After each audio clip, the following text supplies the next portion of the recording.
Good afternoon, everybody, and welcome back to the 2014 Pokemon Video Game National Championships here in Indianapolis, Indiana. Once more, my name's Evan Latt, and I'm joined, as always, by my co-caster, Scott Glaza here. We just witnessed a barn burner of a match between Huiha and Alec Rubin, but the past is past, and it's time for the future. And our next matchup might be even better. We have, coming up onto the stage, Adib Alam, perennial Nationals competitor, and none other than three-time world champion Ray Rizzo. It should be a great match here. Ray Rizzo, one of the most popular Pokemon trainers, which happens when you win the World Championships three years in a row. Hit it off year last year. Was running a very rogue Torkoal team in the World Championships last year, which didn't get him back to the Promised Land. But this year, he's had a fantastic year. He won 2 regionals in spite of not playing at all in the fall regional season. So Ray's had a great year. He's looking like he's going to have a great Nationals. This is the one level of tournament he's never won, so it'll be interesting to see if he can try to do that here. But Adib's going to try real hard to stop him. All right, and we are going to see these trainers' best efforts now as we jump right into the game. We are looking at Adib's team right now on your screen. He is running a Gyarados, Aegislash, Amoonguss, Tyranitar, Kangaskhan, and Goodra up against Ray Rizzo's Politoed, Ludicolo, Zapdos, Hydreigon, Mawile, and Aegislash. And Scott, I cannot even begin to express how excited I am to see Goodra on the field. Yeah, Goodra, another Pokemon we don't see very much, so cool to see another less popular choice here. I think Goodra's going to make a bigger splash here than Audino did in the last round. Goodra, very, very high special defense. It's a little different than the other dragons, which are more offensive. It's going to be great against Ray's Rain Pokemon. He's got Politoed and Ludicolo, so that's an excellent matchup for him. The other direction, there's some fun matchups for Ray. Mawile is one of the Pokemon that's become very popular as a Mega this year, largely because it deals well with Kangaskhan. I've been real surprised by how little Kangaskhan we've seen.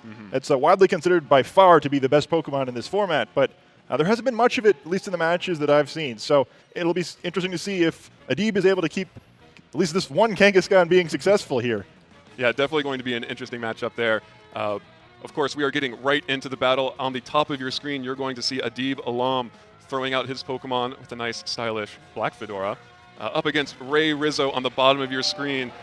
Adib going for the crowd pleaser right away, leading that Goodra Kangaskhan combo up against Ray's Mawile Zapdos. Zapdos, another Pokemon we haven't seen too much of either, except for at Japanese Nationals. Yeah, it was actually the finals of both the Senior and Masters Japanese National Championships. Ray's always been a player that's been inspired a little bit more by Japan, so maybe not too surprising to see him using Zapdos here. Zapdos doesn't have a fantastic matchup with either of these Pokemon, but not too terrible either. And Mawile's actually probably pretty excited here. It does need to look out for a potential Fire-type attack from Goodra, but it is a Pokemon that, as a Steel-type, it's good against Kangaskhan. As a Fairy-type, it's good against Goodra. So Mawile's looking pretty right now. It's got a good matchup against this team, and it's going to have to make great use of it because a lot of Ray's other Pokemon probably don't like this matchup very much. Yeah, definitely. And Ray's Mawile in particular, we know, tends to be a little bit bulkier than some of the other ones, so might take a couple of hits to get the KO on some of these, but should be a very powerful offensive presence nonetheless. Goodra is very afraid of that Mawile, is going to switch out right away to the Aegislash, while Kangaskhan does what we expect it to do. Mega Evolves, the baby gets out of the pouch, and it's ready to rumble, as the Kangaskhan is going to go ahead and be matched by the Mawile's Mega Evolution. Going to get that extra power boost right off the bat, so we have both Megas shown right away. Kangaskhan going for the Mega Protect, trying to take as little damage as possible, while Zapdos' Thunder Wave does get blocked by the Protect and the Iron Head. Very smart play from Adib, basically wasting that turn. A very safe turn by Adib there. Mawile can't do a whole lot of damage to Aegislash, so he knew if that slot was targeted, not too much would be happening there. And Kangaskhan using the Protect there to avoid the double target. An excellent play on his end. Kangaskhan is one of the few Pokemon in VGC that we don't always see Protect on because Fake Out is sometimes used instead, and Kangaskhan has a bunch of moves it really wants. It really wants one of its main normal type attacks like Return, really likes Sucker Punch, really likes Power Up Punch, so you have to give something up, and Protect is usually what's given up here, but Adib playing a little more conservatively and gets a good turn there. Kangaskhan is going to go right on the offensive from the bat, gets the return, only about half of Zapdos' health. That's something we don't usually see from Kangaskhan, only doing half, but the crowd goes wild for Swagger as Aegislash takes a Swagger, raises its attack, and becomes confused. Oh, but the Lumberry is going to break it out of confusion and just keep that attack boost for itself. Mawile's Iron Head is going to deal significant damage to that Kangaskhan, while the Blade form of Aegislash comes back out, and unfortunately, this looks like a special variant on the Aegislash, but does get the critical hit anyway, making up for that attack boost being on a fairly irrelevant stat. Yeah, who needs attack boost if you got critical hits? It's just as good, right? Interesting to see the swagger from Ray Zapdos there. He is known for using swagger. He won the 2012 World Championships with a team based around using swagger to boost his own Metagross's attack. I don't know if he has a Lumberi in his team this time, but he does use it to disrupt the Aegislash there. One thing about Zapdos in this format is that because it is only the Pokemon caught in Kalos, Zapdos can no longer get Heat Wave because that was a tutor from the previous generation. So Zapdos' move pool is a little bleak now. It gets pretty good electric type attacks. I can use Hidden Power, which has been reduced in power this generation, and then there really isn't much else. So we see this Zapdos being a little bit more support-oriented with Thunder Wave and Swagger. And speaking of support-oriented, more defensive, Aegislash does go ahead and use that King Shield to switch back to the Shield form and reduce any incoming damage. Mawil's Sucker Punch does go off, targeted to Kangaskhan, not going to let Kangaskhan get another attack, does get the KO. Finally putting that Mega out very quickly. Zapdos' Swagger does go off through the King Shield. King Shield, of course, only blocking any attack moves, but the confusion and now a incredibly boosted attack-wise Aegislash. Really, really dangerous situation for Adib here. That is one of the weaknesses of King Shield. It's a very, very cool Aegislash-specific version of Protect, where in addition to protecting it from damaging and only damaging attacks, it switches forms, and also any physical attackers that are able to hit it have their attack reduced by 2 levels. So it's in some ways better than Protect, but also in some ways weaker, and that's one of the ways it's weaker, where the non-direct damage attacks do get through, and Aegislash really has to be careful here, because with 4 levels of attack and how much its attack is raised when it switches to its attack form and how much its defense is lowered at the same time, it will almost definitely knock itself out in a single hit here if it hits itself with confusion. So the temptation is definitely going to be to switch out here for Adib. At least he's reduced Mawil's health enough where if it's slower than Goodra, it's not going to be able to attack. So he's in a slightly better position here. Maybe he can get some room with the switch. Yeah, but if any Pokemon is going to be able to bring this back for Adib, it is that Goodra. As Mawile switches out for Hydreigon, Roost coming out from Zapdos. Very bulky, very defensive play coming out from Ray, as we might expect from him. The Flamethrower, Goodra does show Flamethrower, is going to connect with that Hydreigon, dealing very little damage, not very effective at all. Aegislash takes the risks, rolls the dice, is going to try to attack, but the confusion and the huge attack boost, it hits itself in its own confusion. Not quite a one-hit KO, but wow. Yeah, it's pretty much taking itself out of the game. It's not enough to knock it out, but with it this low, even in Shield form in the future, it's going to have a hard time getting any attacks off. Could easily be knocked out by most of these Pokemon now, other than maybe Mawile. So a tough spot for it, and that's what happens, I guess, when you flip the coins. On the other hand, Ray didn't really take any risks there, right? Like, if Aegislash had been able to attack, I really wouldn't have done much to either of these Pokemon. It probably would have fired a resisted attack, or maybe not probably, but could have fired a resisted attack off either way. So well-managed game by him so far. Yeah, Aegislash is going to switch out to reset that confusion, get rid of that, in favor of Tyranitar, another Pokemon that we've seen quite a bit, I think probably every year in this tournament. But Hydreigon is going to fire off its own Draco Meteor at the Goodra. Of course, a super effective attack, but Goodra is so bulky. Oh! Not bulky enough, just barely survives. That dealt a lot more damage than I expected. Tyranitar taking pretty negligible damage thanks to the special defense boost from the sand, as Dragon Pulse does get the one-hit KO onto Hydreigon, the Flamethrower chip damage.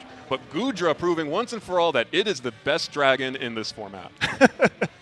Well, I don't know if I'd go that far, but that is the strength of Goodra there. With that high special defense, it's great at dealing with the other special attacking dragons. It doesn't like Garchomp quite as much, but it does take those Draco Meteors pretty well. And the players both get some information there. It's hard to tell. We don't have their items in front of us. If Goodra has Assault Vest, it may have been able to survive a Choice Specs Draco Meteor, and I guess they both know that depending on their own, the ways they choose to train their Pokemon here. But still a bunch of important damage on that Goodra because Tyranitar's come out recently. There's still a bunch of turns of sand, so Goodra's going to have a really hard time actually surviving long enough to do anything. It'll be interesting to see on Ray's end what attacks this Aegislash has. It looks like there aren't any physical attacks on Adib's end. You'd assume if he had it, he would have used it with the 4 levels of attack there. But some Aegislash do choose to use Sacred Sword, even on a more specially oriented set, and that would likely knock out Tyranitar in this range. Depending on the way that it's trained, it could be really close, but danger there. Yeah, Tyranitar is going to go right on the offensive from the start, gets the Ice Beam off onto Zapdos, and Zapdos fires back with a Thunderbolt onto Goodra, and Goodra, tragically, through the not very effective critical hit, does faint and returns back to Adib. Aegislash is going to go back on the offensive. One of the reasons we've seen less Tyranitar, there's so many extra options for dealing with it, like this Sacred Sword from Aegislash you mentioned does get the KO onto Tyranitar. Ray Rizzo making a very commanding performance in this game. We do also see 2 very interesting Aegislash items in this game. The standard build is definitely to use leftovers. You kind of heal up with the Substitute and the King Shield, but neither of them went for this here. We saw the Lumberi on the enemy Aegislash on Adib's side there on the far side of the field there. and Ray is using Life Orb. We see with the recoil there. So both of them getting some information. They probably didn't expect that item on either side, and that'll help both of them play the second game here. Yeah, and Adib does go ahead and forfeits the match. So Ray Rizzo takes game one, a position that he loves to be in. He has so much best of 3 experience from all of his Worlds appearances. If you give him an inch, he takes a mile. And he's looking to repeat this performance coming up in game 2. He's a really difficult player to win those second 2 games for, which is interesting because usually he doesn't try quite as hard as some players do to take that first game. I mean, you always want to be up in this series, but primarily in the first game, what he wants to do is get information, and then he'll try to beat you with that information in the second 2 games. Ray, as a player, excels at playing very safely. He doesn't take risks. That's why he's won the World Championships multiple times. If he doesn't need to, he's not going to do it, ever. He doesn't take unnecessary attacks. He just grinds you down, waits till he doesn't have to take a risk to get his attack in. And we saw a lot of that in the first game. He was always in a safe position. None of his important Pokemon ever in real danger of taking damage. Even with a critical hit there, he didn't lose his Mega, so excellent job by him there. I think, though, Adib did get some good information in that battle. Ray is running a lot of strange things this year. I'm sure he didn't expect possibly any of Roost, Thunderwave, and Swagger in that Zapdos, so good to learn that. Good to learn Aegislash's item with a Life Orb there, so maybe he'll be a little better off here. The other thing that I think hurt Adib a lot in that first game was that he kind of loaded up his team expecting Ray's Rain mode, and he didn't see either Palatoad or Ludicolo in that first game. So maybe this time he'll try to play a little bit more against the rest of Ray's team, which puts Ray in an interesting position because in one of these last 2 games here, he can choose to use the Rain mode with Adib realizing that his matchup isn't so good with Ray's other Pokemon using his Rain counter. And now Ray has 2 shots to kind of pick the right team here and have another big advantage. Yeah, definitely. And we are going right into game 2. Y'all saw Adib's team up on the screen. Again, that was Gyarados, Aegislash, Amoonguss, Tyranitar, Goodra, and Kangaskhan up against Ray Rizzo's Politoed, Ludicolo, Zapdos, Hydreigon, Mawile, and Aegislash. Looks like Ray is not opting to go for that Rain mode this time, sending out his Mawile and Hydreigon up against Adib's Tyranitar and Aegislash. Yeah, I'm pretty excited right now if I'm Ray. I'm up. I've got the game lead 1-0, and now I've got Hydreigon out against Aegislash. Fantastic. Maul out against Tyranitar. Probably good. I mean, we haven't seen too much from this Tyranitar here yet. We don't know. We'd assume it's running a fire attack, either Flamethrower or Fire Blast, but not likely to get Maul out in a single blow here. So really dangerous position for Adib. It's much like the first turn of the last game where he's probably going to need to do a Protect and a Switch or a double switch here to try to get into better position, which is what Ray, again, he excels at. He gets board position. He doesn't cough it up easily, and just you take more damage than he does while you're trying to maneuver, and then he can kind of just clean you up. So Adib's going to have to find a way quickly in this game to get into better positioning to avoid kind of falling in the same trap as the previous round. Yeah, the important thing here is that's different this time is just how much offensive pressure Ray's putting from the very start here. Mawile is going to go ahead and Mega Evolve into that Mega Mawile, really increasing the amount of threat that it poses to the field here. Aegislash does want to hide behind that King Shield, wants to try and burn a turn here, while Tyranitar's Flamethrower will connect with Mawile, but not quite dealing enough damage there. Dark Pulse does whiff into the King Shield, but the Iron Head onto Tyranitar dealing so much damage, a one-hit KO. That's basically a free KO for Ray. Yeah, I mean, well, not that free. He took a bunch of damage in Maul here. Perhaps Adib, based on his back Pokemon, has determined that Maul's the biggest threat here. Usually the Mega Pokemon is. So, I'm going to give up my Tyranitar here unless he anticipates me doing something different, tries to get a little too cute. But at least I get a bunch of damage in Maul. I get a free switch. He was in a terrible position before, so at least he gets something out of that turn. He can switch in now, hopefully put himself in a better spot here. I don't know what I would bring in on his team that's going to have excellent positioning here. He really has to watch out for both Pokemon here. He could bring in something like Kangaskhan to try to slow Hydreigon down, but then Maul's going to get another free turn. If he finishes off Maul here, then Hydreigon can just fire off another Dark Pulse, which I would expect this Choice Specs boosted into that Aegislash slot, which is definitely not something he has anything he wants to switch into. So tough position here, but we do see the Kangaskhan as a choice he's made here. Yeah, Kangaskhan is out on the field, unfortunately lacking some of that pressure that we see from many Kangaskhan. We already saw the Protect, likely meaning that there's no fake-out pressure coming out from Kangaskhan. An unfortunate choice for this particular match. Would love to have some of that pressure to be able to ignore either Hydreigon or Mawile for one turn here while Aegislash tries to make something happen. But definitely playing from behind for Adib right now. We'll have to see if he's able to claw his way back into this game, like we've seen him do before. He plays in Nationals pretty much every year because he's able to fight back from some of these positions. The first step to that, as always, is to Mega Evolve your Kangaskhan. Always Mega Evolve your Kangaskhan. Get the baby out of the pouch. Make sure that it gets a chance to deal some damage as well. Hydreigon is going to go for the Dark Pulse onto that Aegislash. Not quite enough to get the KO there. But so much damage there as the return comes out from Kangaskhan. Oh, not quite enough for Hydreigon either. Might be close enough for the sand damage at the end, but we'll have to see. And of course, Mawile dealing some good damage back to Kangaskhan as well. And Aegislash using its Shadow Ball, going to try to pick off this weakened Mawile, and does get the KO there. An important threat off the field for Adib, and a little bit of momentum gained. Yeah, I mean, like I mentioned before, like he was making a sacrifice there to give Tyranitar up to get some damage to that Mawile. Now he's able to take care of it. Hydreigon likely only has a turn left. And all of his Pokemon are weakened, but he does have superior board position now.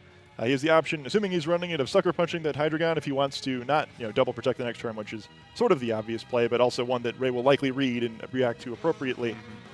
We do see Zapdos coming back out here to punish any potential double protecting. And one other danger here is that we saw, surprisingly, Kangaskhan moved after the Hydreigon. That is definitely not what you would expect. Kangaskhan naturally faster than the Hydreigon, and often Hydreigon doesn't run its maximum speed, knowing that it's slower than some predators like Kangaskhan, like Garchomp, like Salamence. So instead it chooses to go slower, bulkier, focus on its power, but still faster than the Kangaskhan here, which is going to make it a little harder to deal with for Adib, especially if this goes into a third game where the Hydreigon's got a little more than 9 hit points.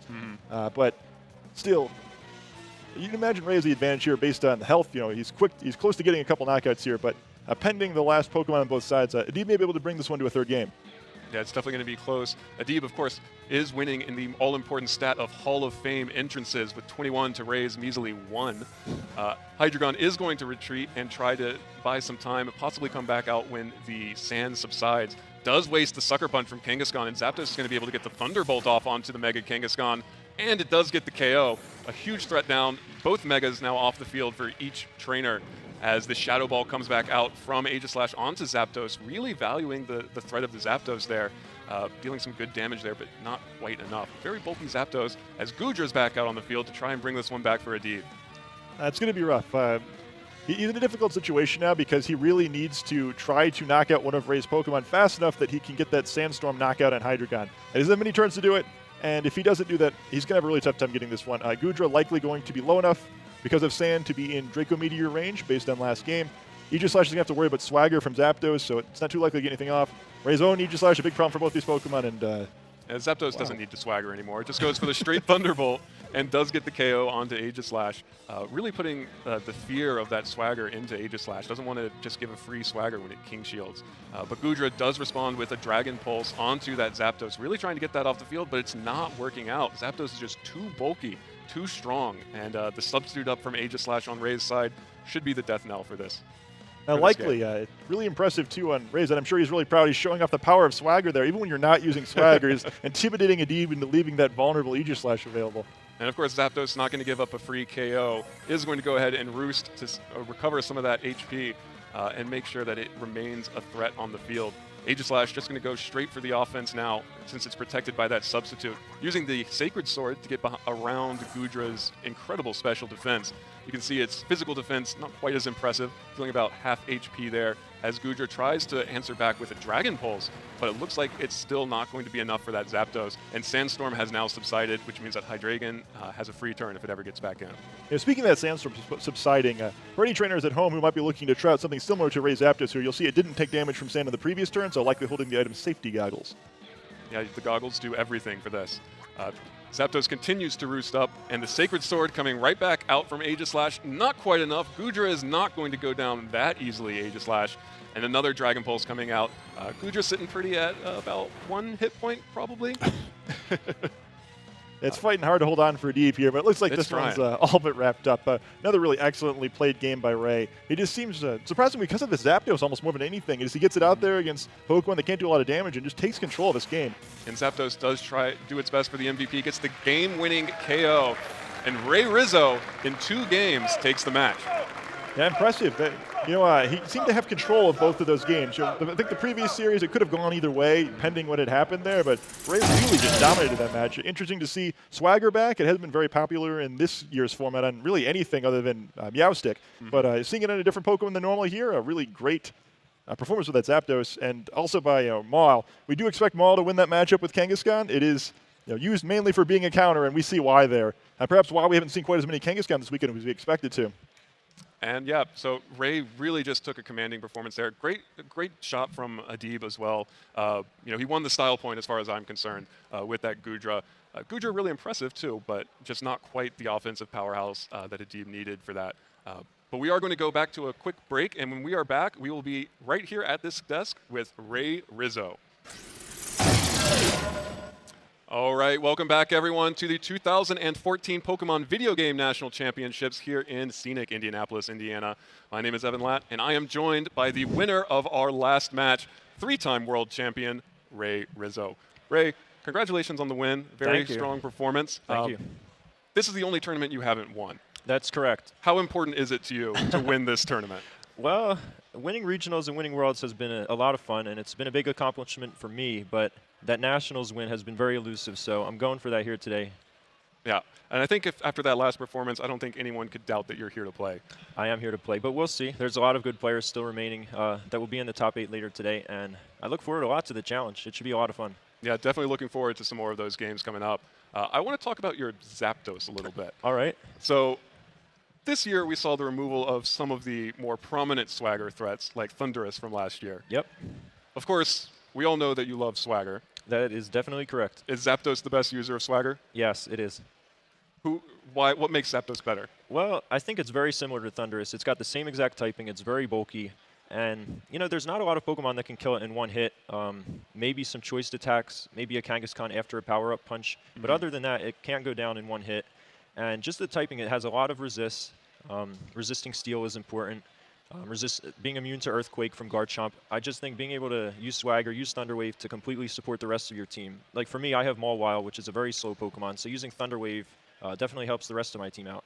Yeah, and speaking of using Thunder Wave to help speed control, one of the Pokemon that we saw Adib using, you might remember it. It's possibly my favorite Pokemon.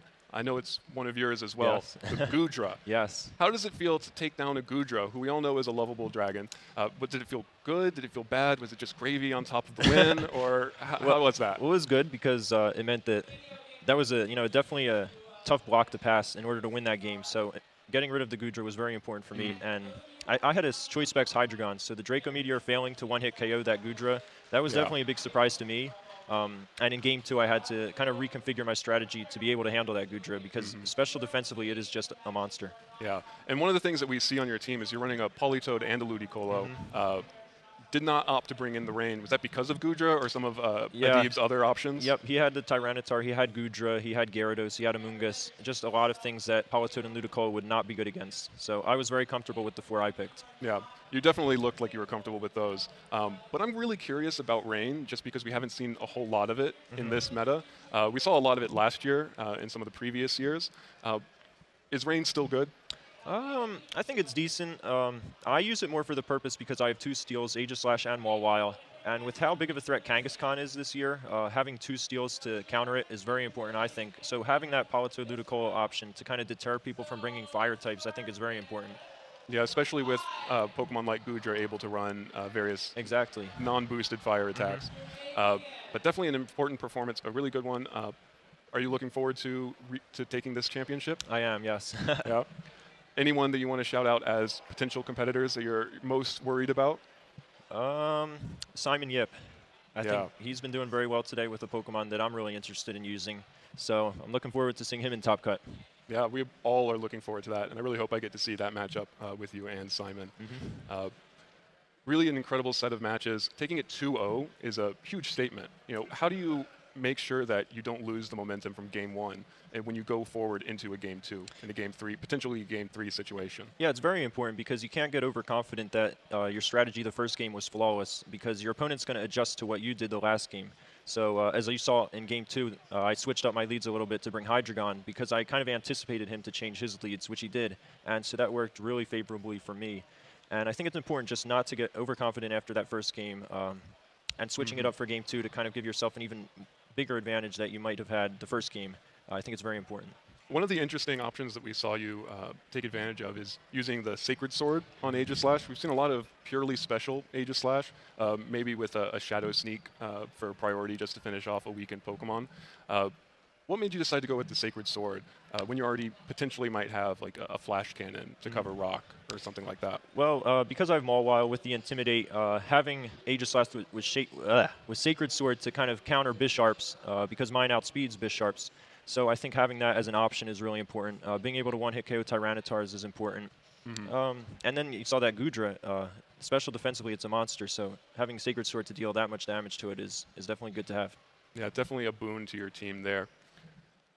All right, and it looks like that's about all the time we have with you, Ray. Congratulations on your victory again. Thank you, thank you. I look forward to seeing much more of you. Do you have any final words that you want to make? No thanks. All right. Well, we'll be right back with round 6 of VGC Swiss here in Indianapolis. You won't be seeing me. We'll be having some new casters up here on the desk. Justin Flynn and Dwee Ha will be up here when we come back right after this.